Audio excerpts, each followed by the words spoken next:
The timid server froze when the billionaire's deaf mother signed one sentence, and the room went silent. Before we jump in, tap follow/subscribe so you don't miss the next part, and comment your guess about what Lena is hiding. The Oralia smelled like truffle butter and old money. Crystal pendants glittered above white linen, and a pianist played slow jazz like he was paid to keep secrets. Lena Reyes adjusted the cuff of her black blazer. At 24, she'd mastered the art of being unseen. Glide, refill, smile, vanish. Invisibility kept you safe. Invisibility paid rent. Table 9 needs their Bordeaux topped off, Marcy, the floor captain, said. And keep it smooth tonight. Mr. Hart is in one of his moods. Lena's stomach tightened. Gideon Hart. Everyone knew the name, billionaire, dealmaker, the kind of man whose presence made strangers sit straighter. She lifted the bottle, too expensive, too heavy, and approached the back banquette. Gideon sat with his phone angled like a shield, suit immaculate, expression carved from impatience. Then Lena saw the woman beside him. Silver hair pinned neatly, eyes kind, hands poised. Not scrolling, not sipping, watching Lena with quiet hope. The woman raised her hands and formed a question. Lena stopped. One breath. Then she placed the bottle on a service stand and stepped closer. "Good evening," Lena signed, fingers moving with calm confidence she rarely felt. "How may I help you?" The woman's face brightened as if someone had turned on a lamp inside her. She signed fast, delighted. "Oh, thank goodness," she signed. "I've been trying to tell someone the trout tastes like Marseille. I haven't had that flavor in decades." Lena couldn't help the real smile that slipped through. "I'll tell the chef. Would you like to send him compliments? Ask about the herbs."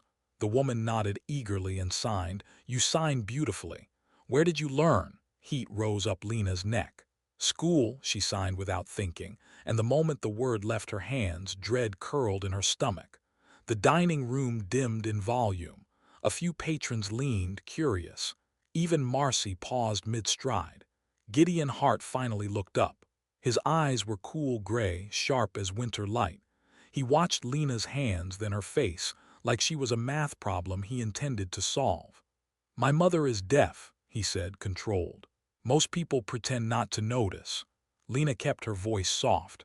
"I noticed. And you're fluent." It wasn't a compliment, it was an inventory. The mother, Evelyn, Lena realized from the way Gideon said it, signed something with a sly tilt of her mouth. Gideon leaned closer. "What did she say?" Lena hesitated. Evelyn signed again, slower, unmistakable. Lena swallowed. Evelyn had asked why her son looked so guilty, and why Lena's eyes carried the kind of fear that only a burned-down life could teach. Gideon's gaze flicked to Lena's face as if he'd felt the question land. "What are you hiding?" he asked softly. Lena's fingers curled around the edge of the service stand. She'd spent 2 years building a new identity brick by brick.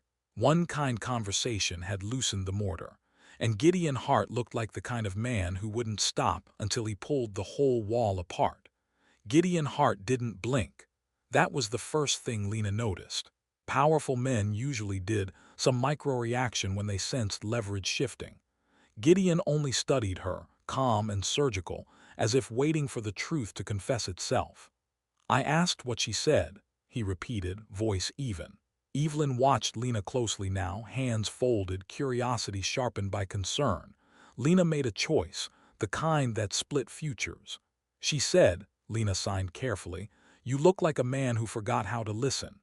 Evelyn laughed silently, shoulders shaking. Gideon exhaled through his nose, unimpressed but not offended. "She always says that," he muttered.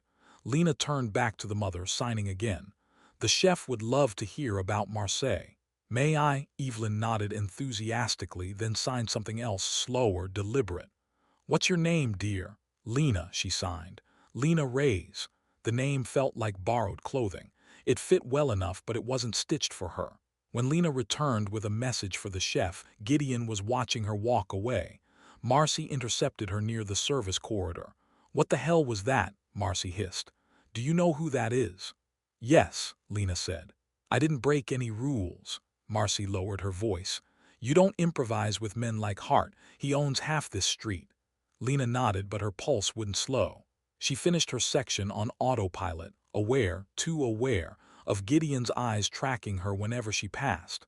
When the check was settled, Evelyn beckoned Lena back with a gentle motion of her fingers. "You made tonight better," Evelyn signed. "Thank you for seeing me," Lena smiled. "Thank you for trusting me." Evelyn reached into her handbag and pulled out a small, embossed card. She wrote carefully, then handed it to Lena. A name, a number, no title. Gideon stood. "My mother doesn't give her number to staff." Evelyn raised an eyebrow and signed something sharp. Gideon sighed. "She says you're not staff, you're temporary." Lena stiffened. Temporary meant fragile. Temporary meant exposed.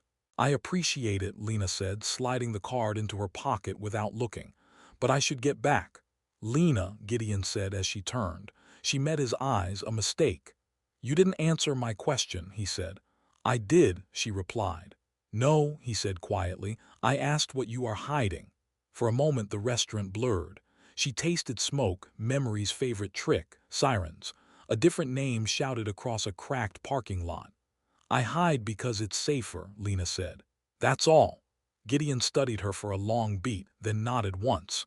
People who say that usually have a reason. That night, Lena lay awake in her studio apartment, ceiling fan clicking like a countdown. She pulled the card from her pocket and stared at it. Evelyn Hart. Why would a woman like that care about a server's hands? Her phone buzzed at 2:17 a.m. Unknown number. You sign like someone who learned in silence. Lunch tomorrow. Lena's breath caught. She typed, erased, typed again. Because if she answered, the life she'd rebuilt might finally notice her. And once seen, there was no going back. Lena didn't sleep. By morning, the city looked rinsed clean, as if nothing bad had ever happened in it. That was a lie she knew well. She stood outside Café Marable at noon sharp, palms damp despite the mild weather. The place was smaller than the Oralia, brick walls, open windows, a chalkboard menu that promised comfort instead of performance. Still, she felt exposed, like she'd worn the wrong skin outside. Evelyn Hart was already seated, tea untouched, scarf the soft blue of a forgiving sky. "You came," Evelyn signed, delighted. "I almost didn't," Lena signed back honestly. "But you asked."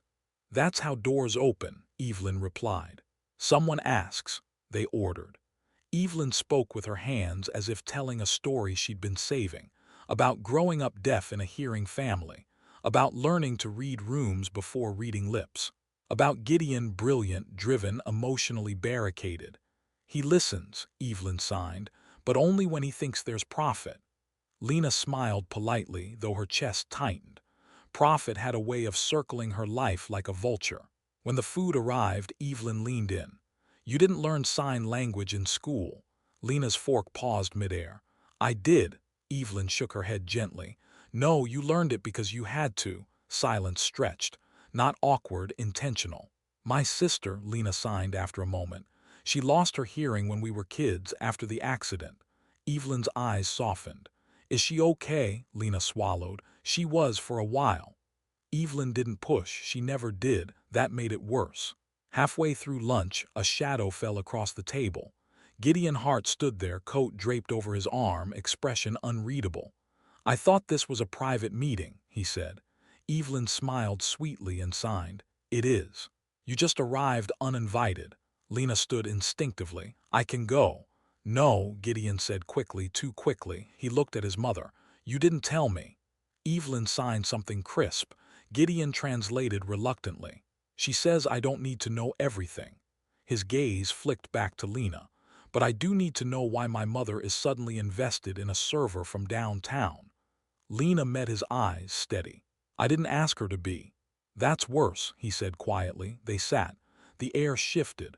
Conversations around them faded like the world sensed something fragile forming. "You have excellent signing," Gideon said. "Professional level." "I had a good teacher," Lena replied. "Where is she now?" he asked. The question landed wrong, too sharp, too close. "Gone," Lena said. Evelyn reached across the table and squeezed Lena's hand, a small rebellion. She signed something slowly, deliberately. Gideon's jaw tightened as he translated.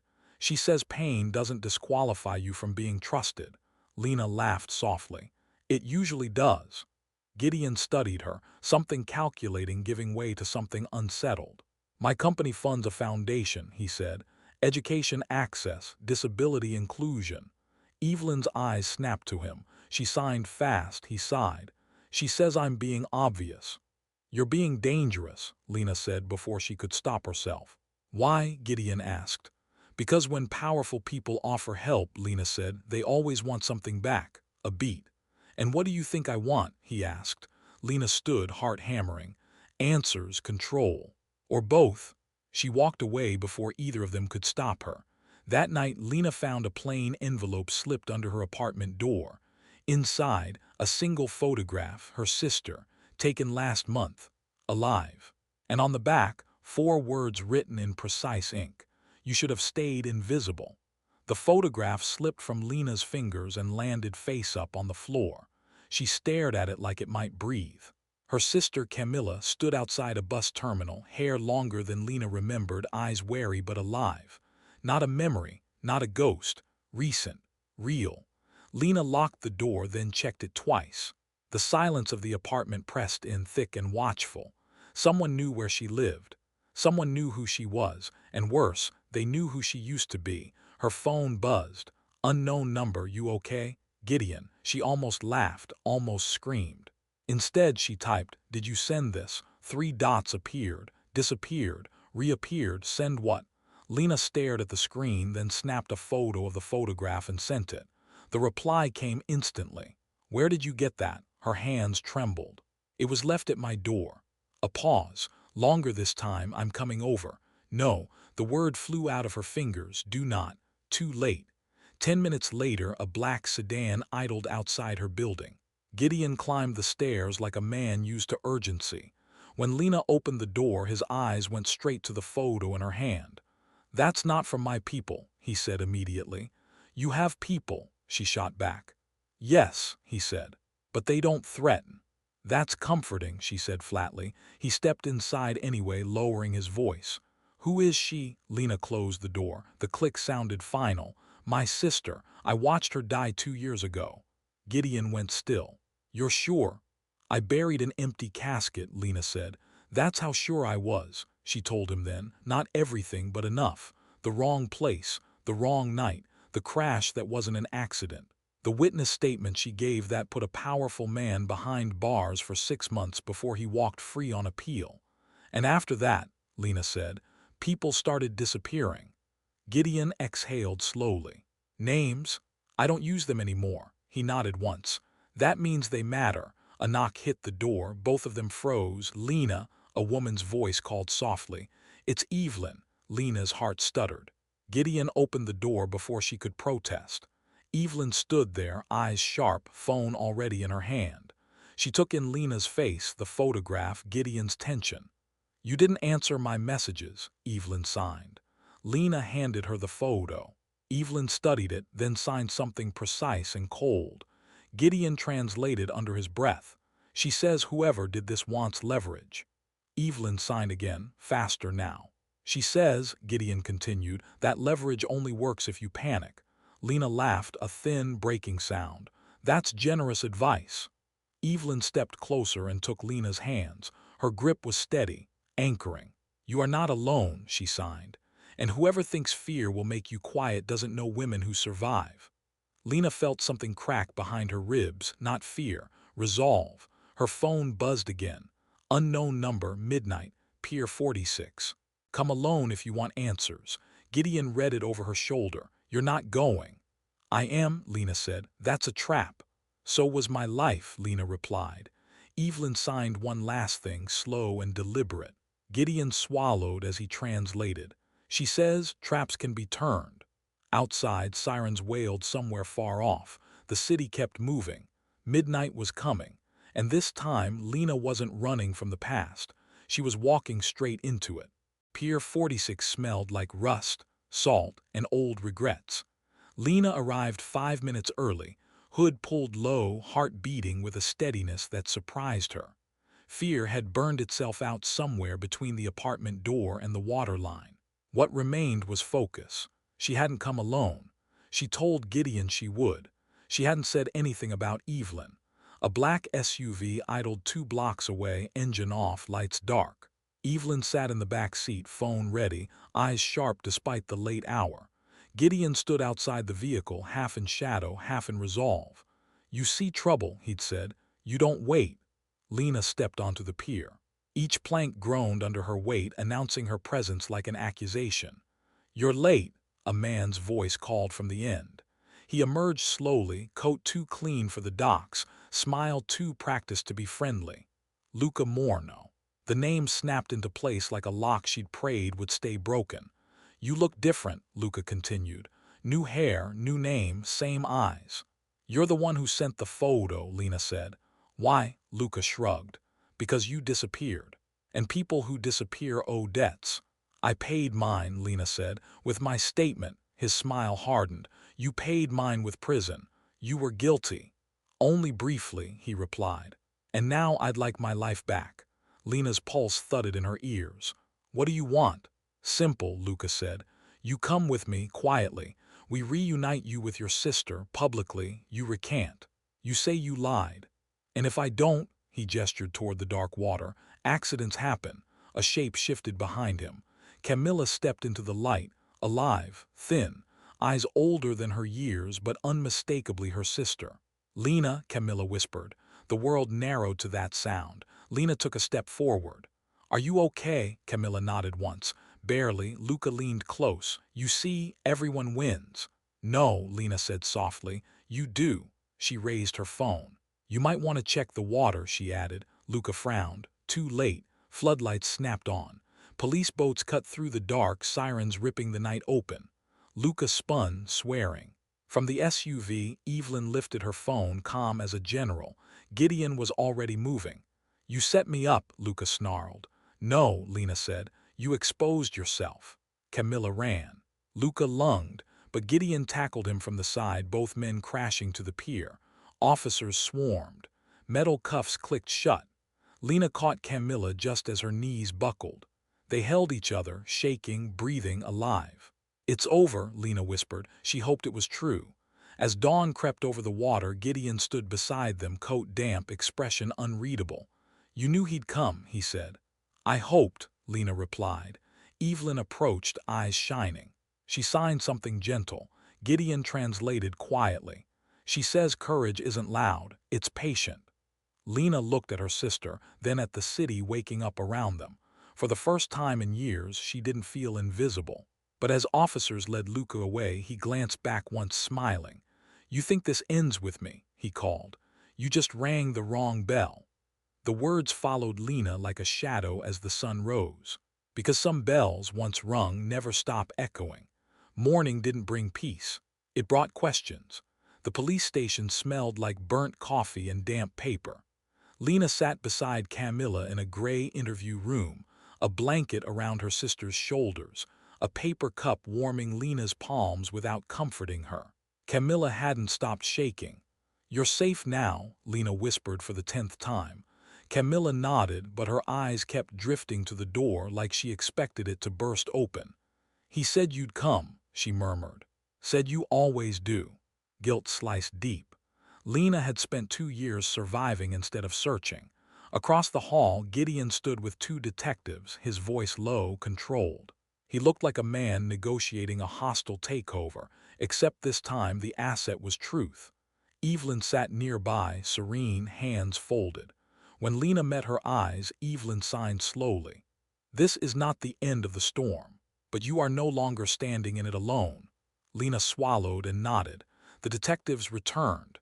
"Mr. Morno is being held without bail," one said. "Kidnapping, witness intimidation, violation of parole." Lena felt a brief, dangerous relief. "But," the detective continued, "he's already requested a lawyer, a very good one." Of course he had. They were released just after noon. Outside, cameras waited, news vans, bloggers, strangers hungry for spectacle. Gideon stepped forward instantly, positioning himself between the lenses and the sisters. "No comments," he said sharply. A reporter shouted, "Miss Reyes, is it true you faked your identity?" Lena flinched. Gideon's jaw tightened. "That's enough." Back at Gideon's townhouse, Camilla finally slept, curled on the couch like a child who hadn't rested in years. Lena stood at the window, watching traffic blur past. "I didn't want you dragged into this," she said quietly. Gideon leaned against the wall. "Too late." "That photo," Lena continued. "He wanted me scared, public." "Sloppy or desperate," Gideon said. "Desperate people make mistakes." She turned. "What mistake am I about to make?" He didn't answer immediately. "Morno didn't act alone, he never does." Her chest tightened. "So this isn't over." "No," Gideon said. "It's changing shape." Evelyn joined them, signing something firm. Gideon translated. "She says silence protects predators." Lena nodded slowly. "Then I won't be silent." Gideon studied her. "If you go public, everything comes out. Your past, your sister, every lie you told to survive." "I know." "And if you don't," he added, "someone else becomes leverage." Lena closed her eyes. Camilla's fragile breathing echoed in her ears. "Help me," Lena said. Gideon didn't hesitate. "I will." That evening, Lena stood alone on the balcony, city lights flickering like warnings. Her phone buzzed. "Unknown number, you think you won. Courts forget, people forget. I don't." Her blood ran cold. Another message followed. "Tomorrow, noon. Headlines." Lena looked inside at her sister, at Evelyn's steady presence, at Gideon watching her with concern instead of calculation. "No," she whispered. "Not anymore." She typed one reply. "So will I, because if echoes didn't die quietly, she would make sure the truth was louder." The headline hit at 11:58 a.m. "Witness intimidation scandal connects business heir to missing woman." Lena stared at the screen as if it might blink first. Her name wasn't there. Not yet. But the article circled her life like a tightening noose. Anonymous witness. False identity. Sister resurfaced after 2 years presumed dead. Camilla sat beside her, knees pulled to her chest. "Is this because of me?" she asked quietly. "No," Lena said immediately. "This is because someone thought fear would keep working." Gideon paced the living room, phone pressed to his ear. "Yes, I understand the risk," he said sharply. "Run it anyway, full transparency." He hung up and looked at Lena. "My legal team is pushing a statement. We get ahead of this or we drown in speculation." Evelyn signed from her chair, precise and calm. Gideon translated. "She says you should speak in your own language." Lena exhaled slowly. "Then I want to do it my way." An hour later, Lena stood in front of a single camera. No podium, no script, just her hands, her voice, and the truth she'd buried. "My name is Lena Reyes," she began. "It isn't the name I was born with, but it's the name I survived with." She told them about the accident, the testimony, the threats, the sister who vanished, the years spent invisible because visibility had almost killed them. "I didn't lie to deceive," Lena said. "I lied to stay alive." The clip spread faster than fear ever had. By nightfall, public sentiment shifted. Hashtags trended. Advocacy groups spoke out. Morno's past cases resurfaced. Other witnesses recanting. Other disappearances no one had connected until now. But backlash came too. Outside the townhouse, protesters gathered, some supportive, some vicious. "Liar, hero, go back to hiding." Camilla watched from the window, trembling. "They're angry. They're loud," Lena said. "That's different." Gideon joined them. "We need to move you both somewhere safer." "No," Lena said. "Running again proves them right." Evelyn signed something sharp. Gideon nodded. "She agrees. She says predators rely on exhaustion." A knock hit the door. All three froze. Gideon checked the security feed, then frowned. "It's the police." The detective from earlier stepped inside, face grim. "We have a problem. Morno posted bail." Lena's heart dropped. "You said new evidence," the detective interrupted. "Or at least someone claims to have it." "Who?" Gideon asked. The detective hesitated. "Someone with your sister's DNA." The room went silent. Camilla's breath hitched. "That's not possible." Lena's mind raced. "A copy, a plant, a threat." The detective continued. "Until we verify it, Morno walks." A phone buzzed on the table. "Unknown number, told you." Noon was just the beginning. Lena clenched her fists, hands steady despite the storm inside her. "If he wants proof," she said slowly, "then we give him the real one." Gideon turned. What are you thinking? Lena looked at Camilla, alive, breathing, terrified, and then at the world watching her now. I'm done being a shadow, Lena said. Next time he faces us in the light. And somewhere deep inside, the echo answered back. The safe house smelled like antiseptic and coffee that had been reheated too many times. It wasn't a place meant for living, only for waiting. Lena hated it immediately. Camilla sat on the edge of the bed, swinging her feet like gravity might forget her if she stopped moving. They're lying, she said. About the DNA. I know, Lena replied, though certainty felt thinner now. Gideon stood near the window, phone pressed to his ear again. He'd been doing that a lot, fighting battles Lena couldn't see but felt in the tension of his shoulders. They're pushing for an emergency injunction, he said when he hung up.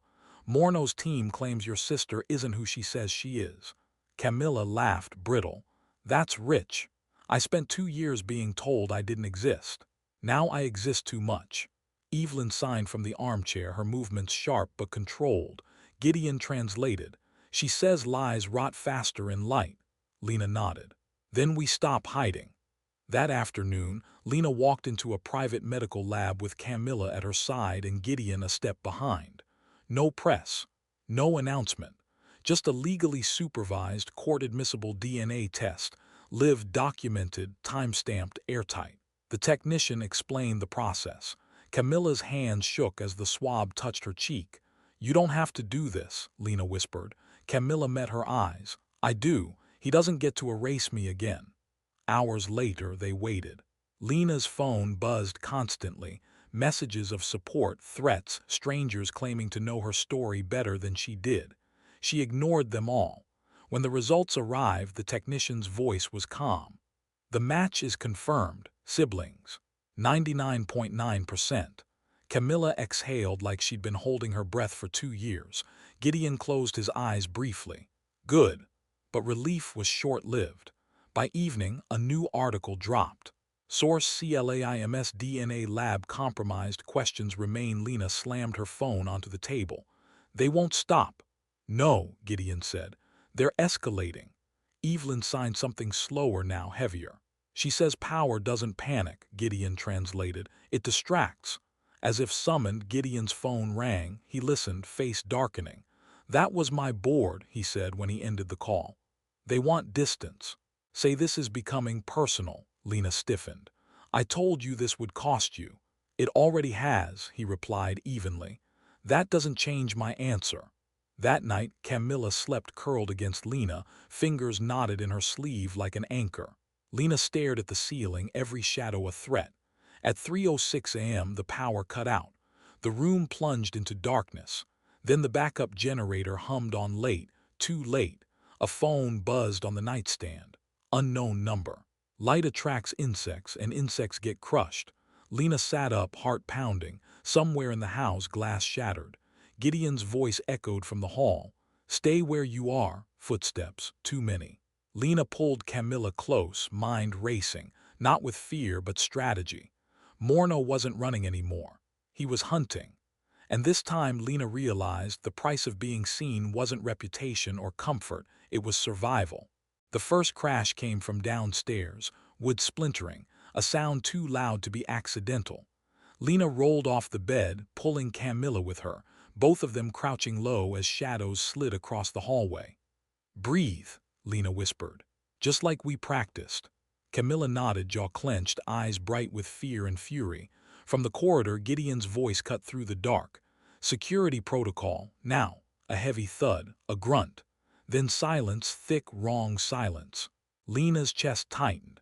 She reached for the bedside drawer where Gideon had insisted on leaving a panic phone.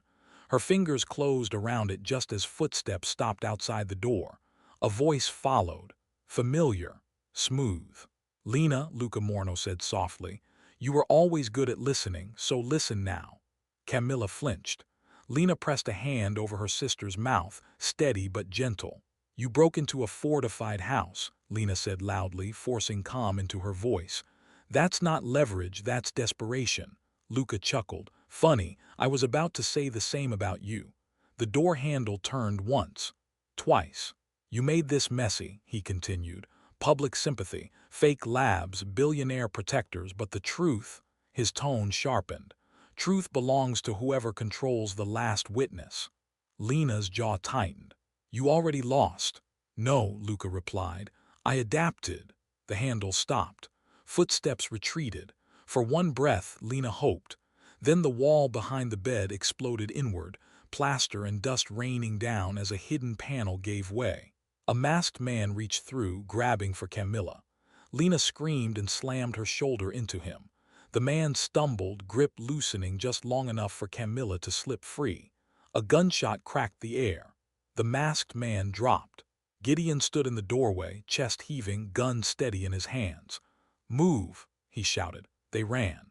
Bare feet slapped against marble as alarms finally screamed to life. Emergency lights flickered red, bathing the hallway in warning. Lena didn't look back, she couldn't afford to.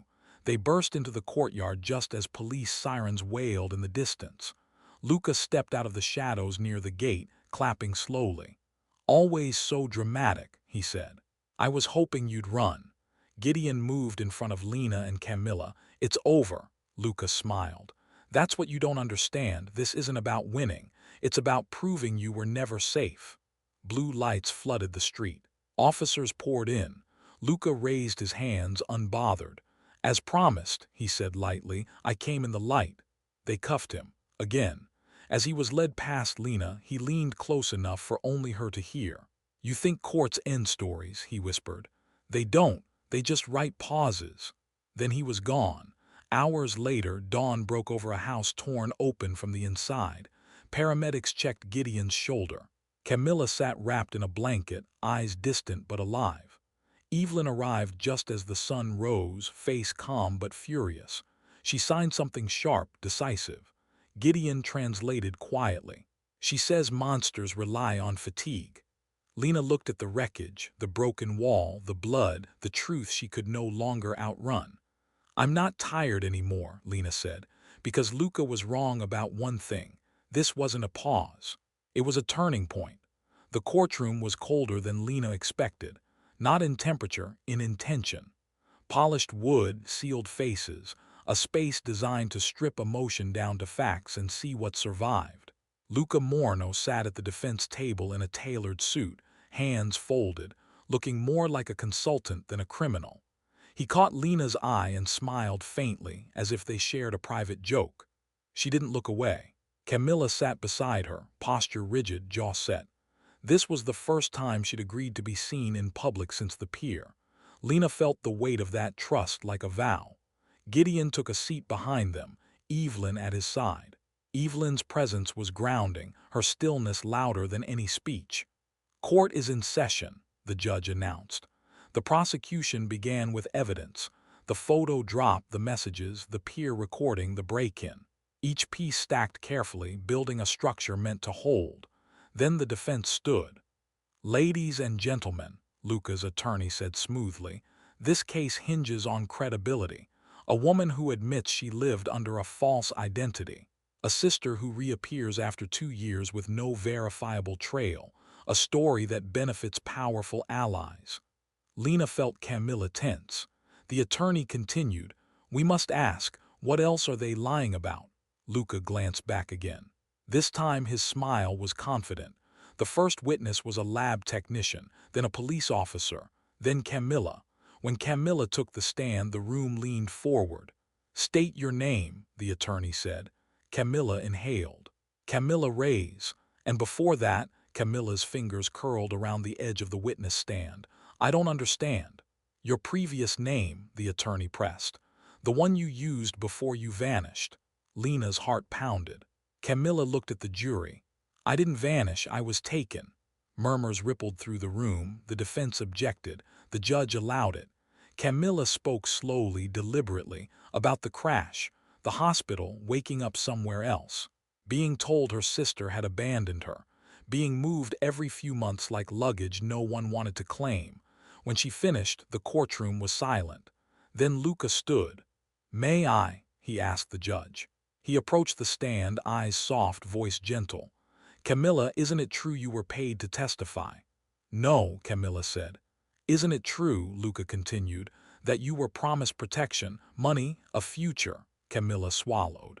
I was promised safety. Luca smiled. Exactly. Lena couldn't stay seated. Permission to speak, she said, standing before anyone could stop her. The judge hesitated, then nodded. Lena stepped forward, hands trembling but steady enough. I lied about my name, Lena said clearly. I lied about my past, but I never lied about what he did. She turned to the jury. Ask yourselves who benefits from silence, who benefits from confusion. It was never us. Luca's smile faded. Evelyn stood then, unplanned, unscripted. She signed with precision and power. The interpreter's voice echoed through the courtroom. I am deaf. I read people, not words. And I have watched liars confuse noise for truth. This man is noise. The judge called order, but it was too late. The room had chosen. As court recessed, Luca was escorted out, face tight, eyes burning. As he passed Lena, he whispered, "You think this ends me?" Lena met his gaze. "No, but it ends your control," he laughed softly. "We'll see." Because outside the courtroom, reporters waited. And somewhere beyond the cameras, someone else was watching, learning. The verdict came down on a Wednesday, the kind of day the world pretends is ordinary. Guilty. On all major counts. The word echoed through the courtroom, sharp and final. Lena felt Camilla's hand clamp around hers, fingers digging in like proof of gravity. For a moment, everything went quiet, too quiet, like the air itself was holding its breath. Luca Morno didn't shout, didn't flinch. He simply nodded once, as if confirming something only he could see. As officers moved toward him, he looked straight at Lena. No smile this time, just calculation. That look followed her out of the courthouse. Outside, cameras flashed. Microphones surged forward. Questions overlapped. Do you feel safe now? Was it worth it? What happens next? Gideon stepped in front of them, calm but commanding. No statements today. Evelyn signed something firm beside him. Gideon translated under his breath. She says closure is not the same as safety. That night, the townhouse felt different, too open, too exposed, like the walls had learned how fragile they were. Camilla sat at the kitchen table, staring at nothing. I thought I'd feel lighter, she said. You survived, Lena replied. That's heavy work. Gideon entered, phone in hand, expression tight. We have a problem.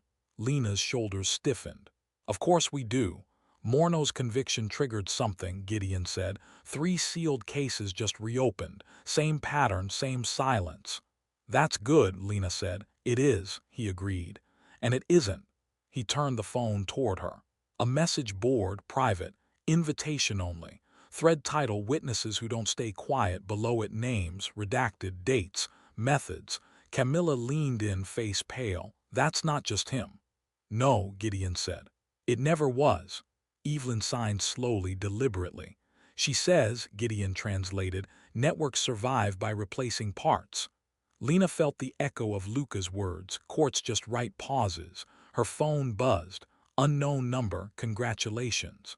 You broke one chain. Another message followed. Now meet the rest of us. Lena closed her eyes, not fear, clarity. They're testing me, she said, seeing if I'll disappear again.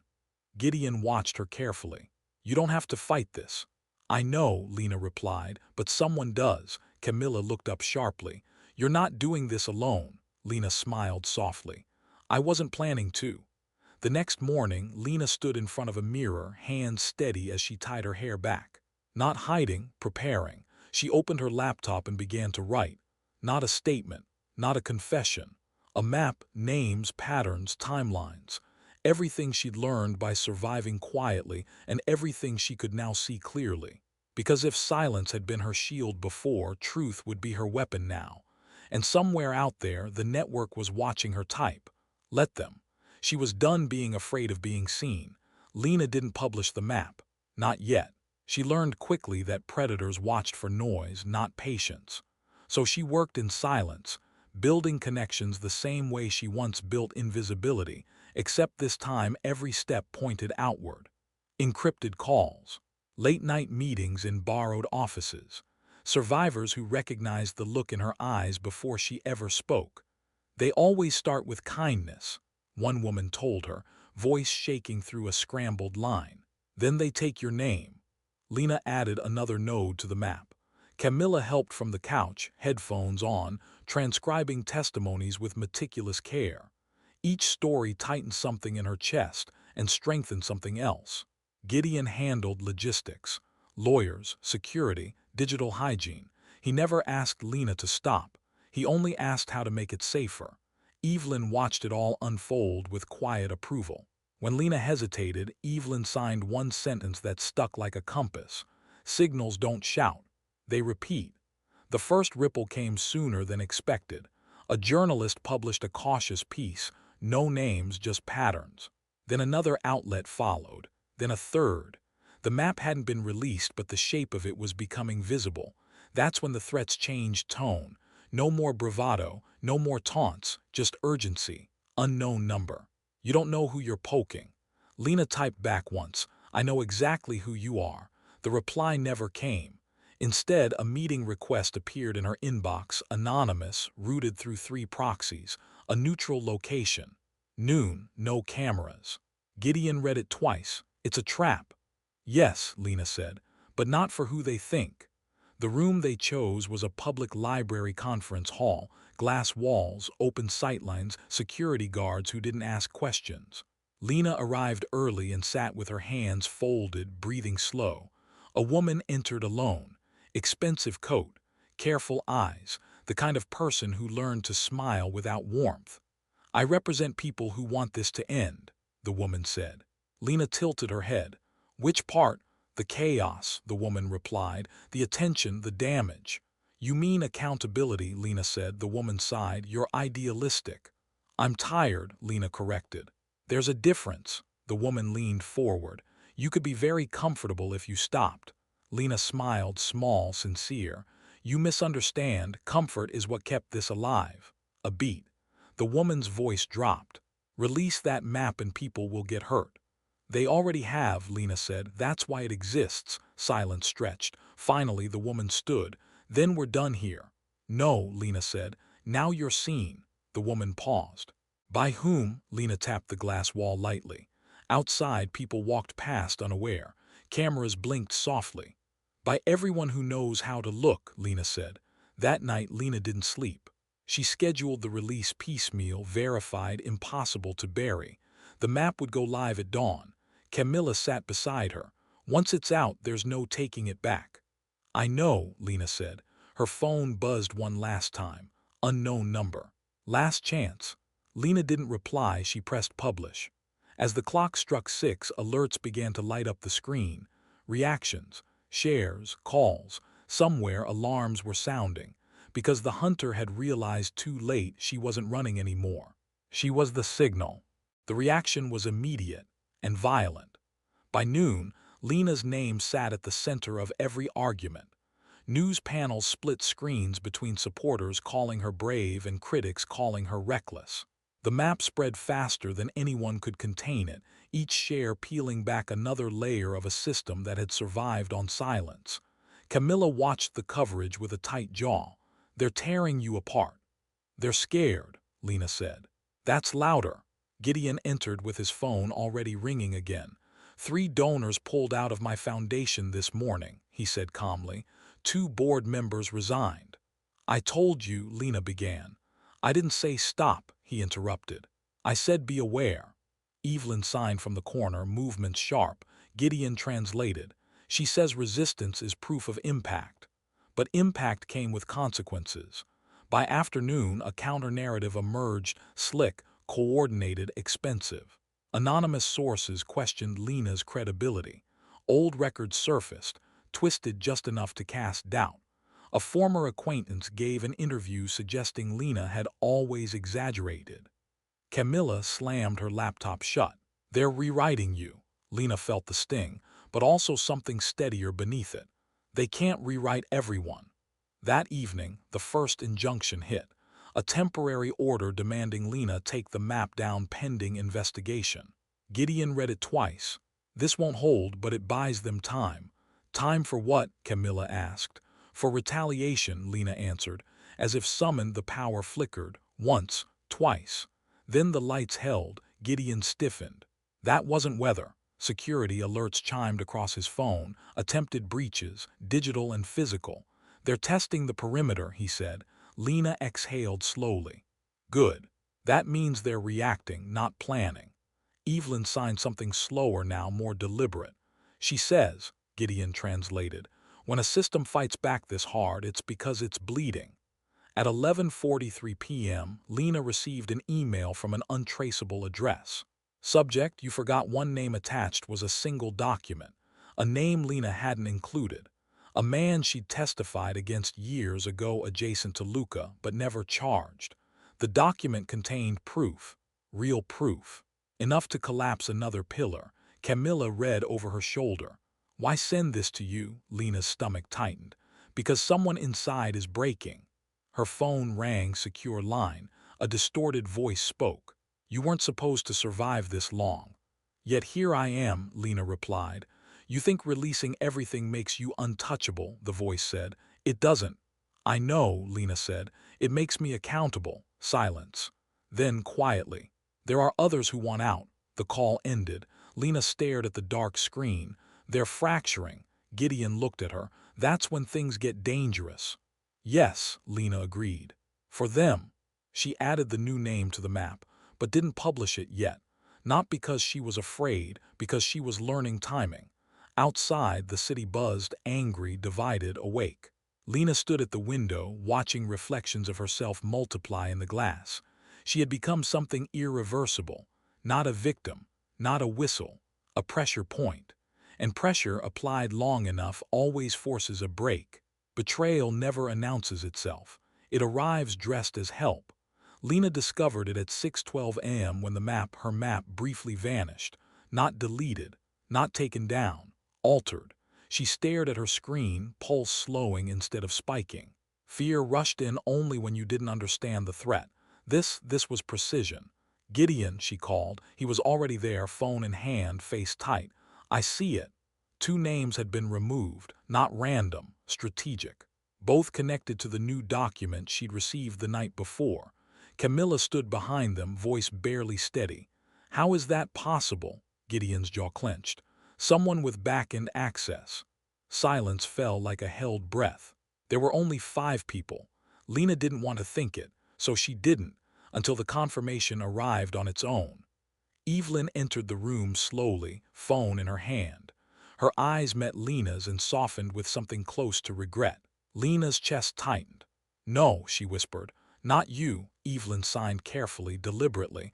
I didn't remove the names, I delayed them.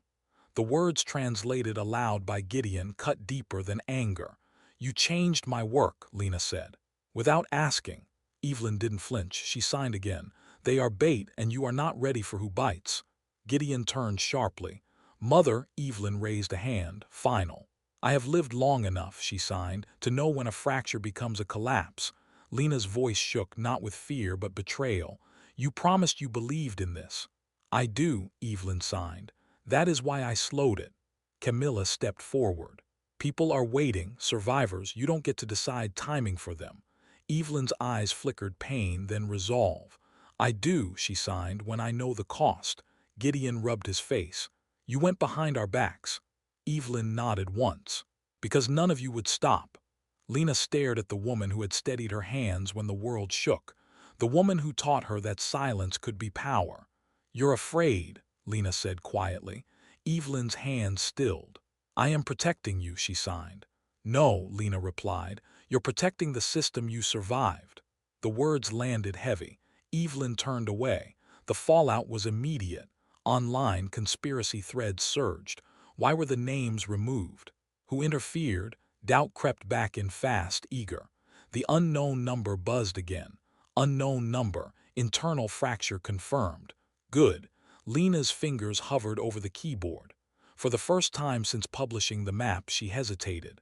Not because she didn't know what to do, but because now she knew who might stop her. She looked at Gideon. Restore it, he hesitated. If we do, there's no containment. That's the point, Lena said. Camilla nodded. No more guardians. Gideon took a breath. Once I override her access, there's no undoing that either. Lena closed her eyes for a second, then opened them. Do it.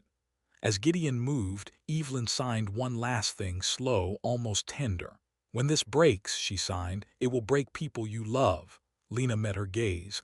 "Then let it break honestly." The map refreshed. The missing names returned. Somewhere, alarms began to ring again, but this time from inside the walls. Because the most dangerous betrayals weren't the ones that attacked you. They were the ones that tried to save you from the truth. The world didn't explode. It shifted. Within minutes of the restored map going live, resignations rolled in. Executives, trustees, legal advisors, people who had survived for decades by standing just far enough from the fire suddenly realized the heat had names. Camilla watched the updates scroll, eyes wide. "They're falling." "Not falling," Lena said quietly. "Letting go." Phones rang nonstop, requests, warnings, pleas to pause, to reconsider, to be reasonable. Lena ignored them all because reason had never protected anyone. Evelyn sat alone in the adjacent room. She hadn't left. She hadn't interfered again. When Lena stepped inside, Evelyn looked up, eyes tired but clear. "You won," Evelyn signed. Lena shook her head. "No. I chose." Evelyn studied her for a long moment, then nodded slowly. "Acceptance, not defeat." "You will lose things," Evelyn signed. "I already have," Lena replied. "I just stopped pretending, that made me safe." Outside, the sun dipped low, staining the city amber. Sirens echoed, not in pursuit but in response. Investigations, raids, subpoenas. Gideon joined them, exhaustion etched into his face. "It's done as something like this gets." Camilla leaned into Lena's side. "What happens now?" Lena looked at her sister, alive, real, no longer hidden. She thought of the years she spent shrinking, surviving by erasing herself. "Now," Lena said, "we build something that doesn't rely on silence." That night, Lena posted one final message. Not a map, not an accusation, a promise. If you were told to stay quiet to stay alive, you were lied to. You don't owe your pain to anyone's comfort. I'm here, and I'm listening. The replies came in waves, stories, names, proof. People stepping out of the dark, not because it was safe, but because they weren't alone anymore. Lena closed her laptop and stood by the window. The city looked different when you weren't hiding from it. For the first time since the crash, since the courtroom, since the pier, she felt still. Not invisible, not hunted, just present. And somewhere far away, a system that thrived on fear learned the hardest truth of all. You can silence a person, but you can't silence a signal. If this story moved you, tap follow/subscribe so you don't miss what comes next. And if you believe silence protects the wrong people, share this. Because stories only matter when they're heard.